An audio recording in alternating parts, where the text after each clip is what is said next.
Hey everybody, I'm Caroline Strawson and I'm an accredited divorce and positive psychology coach, and I specialise in narcissistic abuse recovery using rapid transformational therapy and positive psychology.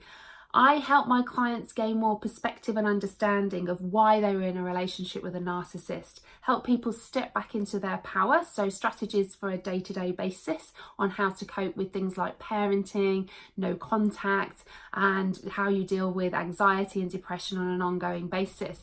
And then to help you step into your positive self. So that's using positive psychology interventions and looking at all the 6 pillars of happiness and helping you take back your control and not just bounce back but bounce forward. So if you're new here to my YouTube channel, I'd love you to hit subscribe so that you can get notified every single time I upload a video as well, because ultimately I want to help you recover. I have been right where you are now. 8 years ago, when I was coming out of my own divorce, I was suffering with PTSD, depression, anxiety and self-harm. And this then, over the pursuing 8 years, led me to lots and lots of personal development, lots and lots of inner work, doing a master's in positive psychology and coaching psychology, and ultimately getting my accreditation in divorce and breakup coaching, and then moving on to use rapid transformational therapy, because I understood that it wasn't just a case of dealing in the here and now. I needed to go back and understand why I was even in a relationship with a narcissist in the first place too. So today I want to talk about a topic that is really, really close to my heart. I get lots and lots of messages from people. How do I cope with my narcissist ex when I'm dealing with the children? Because I see the effects it has on them, I see the effects it has on me, and how do I stop that? So I'm going to go through a couple of things that perhaps are going to help you knowing what to do moving forward with parenting when you know your ex is a narcissist. Because as we know, when you come out of a relationship with a narcissist, it's unlike anything else. It doesn't just stop. In fact, it can even increase and accelerate the control and manipulation. And when you are wanting to be the best mum or dad that you possibly can and you're dealing with a narcissist, this makes it highly challenging. So the first thing I want to talk about, and I know it's a really, really raw and sensitive subject talking about children in all of this, because it's going to really make you look at yourself in all of this. And one of the first probably controversial things that I'm going to say is that in all of this, we don't need to put your children first. We actually need to put you first. Now, I know that might seem a little bit counterproductive by saying, oh no, hold on, you need to put the kids first in all of this because they are the priority. And yes, absolutely, they are a priority. But ultimately, if you don't focus on yourself, then how are you going to be able to parent effectively then to your children? And again, if you think about the aeroplane analogy, and I use this a lot with my clients, you know, if you're in a decompression on an aeroplane and those oxygen masks fall down, who do they say to put the oxygen masks on first? They don't say, anybody that you are with, protect them first and put their oxygen masks on. They say to you to put your own on first. And they do that for a good reason, because ultimately, if you don't put that on, what good are you going to be to your children if you put oxygen masks on your kids, but you are no longer there? You're dead because you can't function anymore. You've not been able to breathe in the oxygen. And it's exactly the same in this scenario. I see so many mums and dads who feel like they are being selfish if they put themselves first, and they have to absolutely focus all their attention on their children to heal and recover, because they've come from a broken home now and I must protect my children in all of this and I will do every single thing I possibly can. Yet you inside are feeling lost, you're feeling broken, maybe you're suffering PTSD, CPTSD, depression, anxiety or self-harm like myself as well. And what you need to be doing is focusing on you. And I want to ask you a question right now, and I want you to answer it honestly. You are your children's mirror. You are their role model. So how you feel right now, are you happy if your children feel and act like that now too? So if you're feeling really angry, you're feeling really, really sad, you're making no effort on yourself to heal and recover, but you want your children to make sure that they are happy, they recover, I don't want it to affect them. So you're doing everything you can to do that for them, but you're not doing it for yourself. Because let me tell you, your children will mirror your behaviour. They will look to you for guidance in how to deal with somebody like this. Now, they may be young right now and they may not even be recognising, obviously, that their mum or dad has narcissistic personality tendencies. And ultimately, you know, this is just a label of the person. This is all about how you feel, how your children feel, and they will come to their own decisions. And I see too often where a parent wants to scoop up and protect their children, which I get to a point, but what we need to do is we need to do a lot of inner work. We need to work on ourselves, because ultimately by doing that, our children will mirror our behavior. And it is far better for you and your children in the long run for you to empower them to know how to deal with their mum or their dad than you constantly doing that. Because all that is going to happen in that scenario is you are going to create either codependent children or potentially narcissistic children as well, because they are going to follow that cycle of abuse, because they are either put on a pedestal or you are totally focusing on them. And all they are going to see is a parent whose happiness relies upon them, whose life revolves around them. And that then as they get older, they'll think that that's normal. That ultimately what we want to do as parents is we want to guide our children to move from codependency to independency. And those of us that have been in narcissistic relationships, we will be codependents and or empaths too. I was a codependent and I am an empowered empath. So for me, I was a magnet to narcissists. But for me to really heal and recover and really parent effectively to my two children, I had to go from within. Because initially, following the 2 years after I split up from my ex, I was purely focused on my children. I was purely focused on my ex. If only he'd behave like this. If only he would do that. If only he would, you know, see them and do them at activities like this. Things that I didn't agree with. And all I was doing in that was trying to control all of these things that I had no control over. And actually the number one thing that I had control over was myself healing and recovering from within, really delving deep to find out why was I attracted to somebody like that, to heal my inner wounds so that I knew that moving forward I wouldn't make those same mistakes again and find myself in another toxic relationship or another toxic friendship with a narcissist. So I want you to really, really look at yourself right now and think, what are you doing for you? How are you healing? Are you so focused on your children that you're forgetting about yourself? You're not doing any physical activity. You don't have any meaning to your life. Maybe there's not much positive emotion or engagement. What kind of goals are you setting yourself? What's your health like? How are you eating? Are you sleeping well? Because if you're not mirroring all of those aspects, how are your children going to be able to mirror all of those aspects too? So the first thing I want you to think about is, what are you doing for you? That's not you being selfish. This is you being the best role model possible, so that when you know your ex is a narcissist, you are going to be the opposite end of the spectrum. You are going to show them what self-love is all about, because you have been a codependent being in the relationship with a narcissist. So codependency, or affectionately termed self-love deficit disorder, you need to show your children that self-love is a priority for them, which means it needs to be a priority for you. This isn't children love. They need to see self-love, okay? Because the more they see you loving yourself, that you value yourself, guess what? They're going to do exactly the same. They're going to realize that they can build up their own self-confidence, their own self-esteem, so that then when there's an issue with the other parent, they are going to have a voice with all of that, because they feel like they matter, because they love themselves. And we're teaching them to go from codependency to independent. And that's the goal for us as a parent. We need to empower them, but we need to be that mirror. We need to be that role model in all of that. So I just want to give you some strategies as well. How does it work when the kids are going and the kids are coming back? Because this is a question I get asked a lot as well. Because ultimately on the handover, you might find the children, dependent on whether you are the mum or the dad, it can be a really, really emotional time. Maybe the kids are crying, maybe they don't want to go. And this is again when you need to look from within. Are you making the situation worse?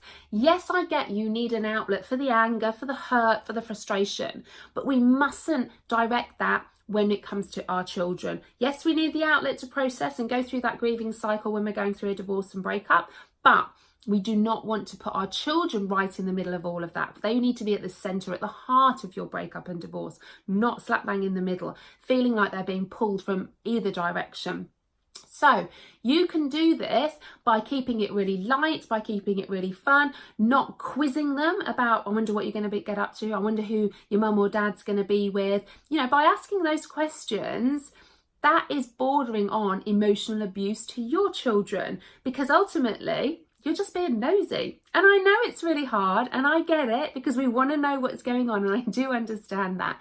But you have to let go of all of that. You can't control what your ex does with your children. As long as there are no safeguarding issues, which is obviously something you might need to take into consideration, but then you need to contact the relevant authorities with all of that. But ultimately what you need to think about doing is, don't have any control over that. What you have control over is the environment before they go and the environment when they come back, and what you do yourself when you don't have your children, okay? That's what you have control over. So many times I see people trying to control what their ex is doing with the children, and you will drive yourself mental trying to do all of that, because you know what it's like. You try and tell your narcissist ex to do something, they're deliberately not going to do that because you've suggested it. You could be suggesting the best thing in that scenario, but because you've suggested it, they're absolutely not going to do that. So bear that in mind. You know, let go of all of that. Let go of the fact you are going to have no control over what goes on with your children when they are with your ex-partner. And the moment you do that, you can start to release some emotion then.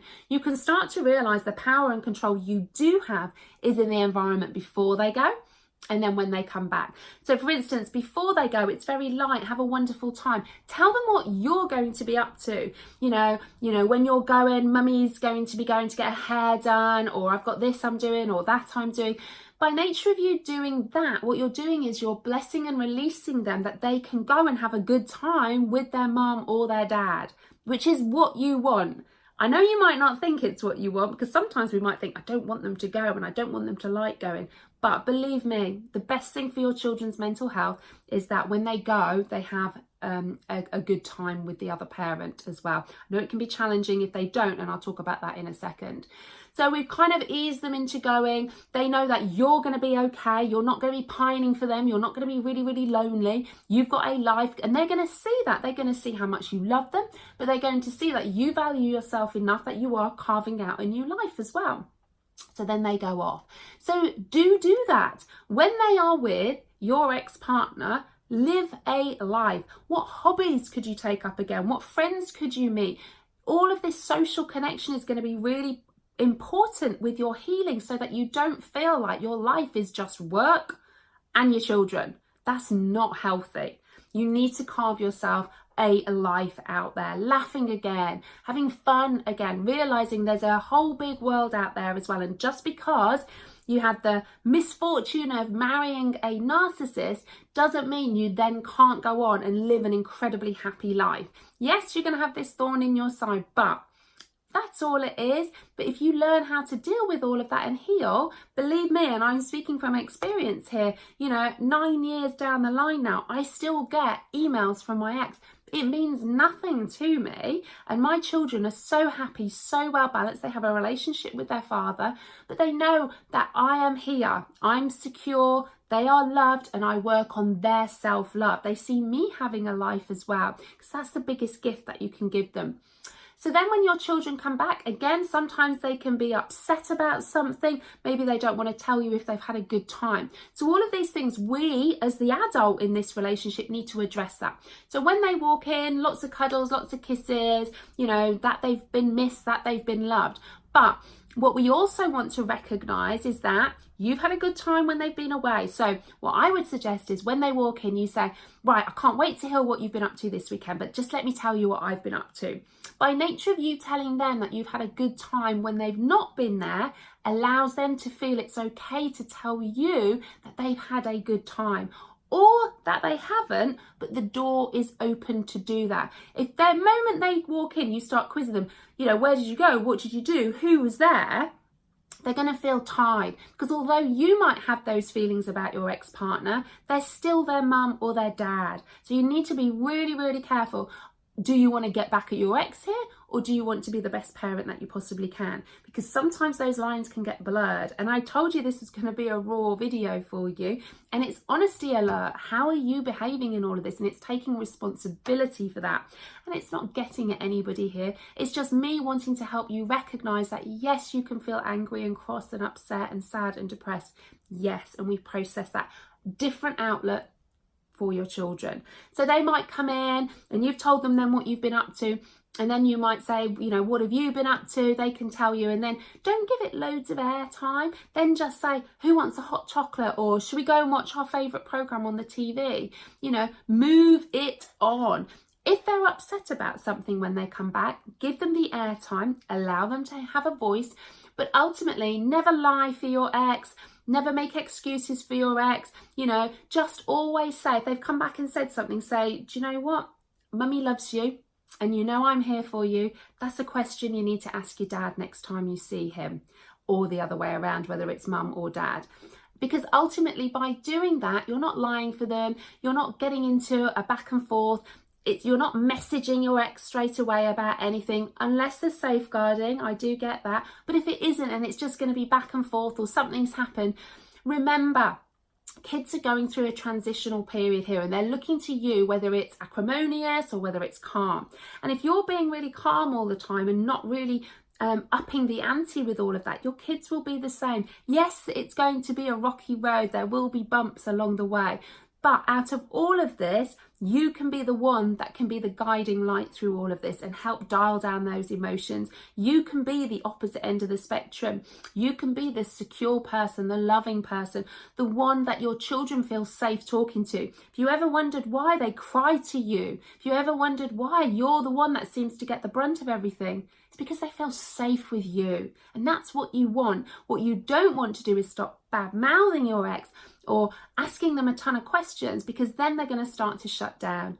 And believe me, as they move into teenage years, you want to keep that door open. You know, you really want to be focusing on their mental health, that they have a voice, and that obviously there is an outlet for that. And even though it's about their dad, who you are acrimonious potentially with, it's still okay for them to love them. It's still okay for them to like to go.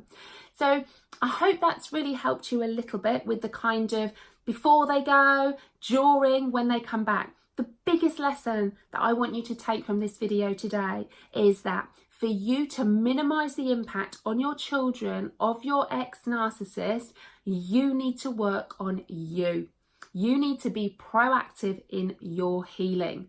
So I hope that's really helped. If you want to know more about how to heal from narcissistic abuse, I have a brand new online program called the Planner Program, The Positive Life After Narcissistic Abuse. I've put all the details in the comments below, so you'll be able to see. If you want to come over and join my Facebook group, Divorce and Breakup Support After Narcissistic Abuse, again, I've popped the link in below as well. And if you want to talk to me about maybe how I can help you on a one-to-one basis, then I've put my free consult form below too, where we can jump on the phone, we can have a chat to see how I can help you as well. But I hope that's been really helpful. Remember, your children's mental health is in your hands. The more you can practice self-love, self-compassion, raising your self-esteem, your self-respect, they will look to you to mirror your behaviour. So if you want to be the best role model possible, be the person you want your children to be. And that's the best bit of advice that I can give you. So don't forget to subscribe to my YouTube channel so you don't miss out on any of these videos that come out as well. And I will see you all really soon.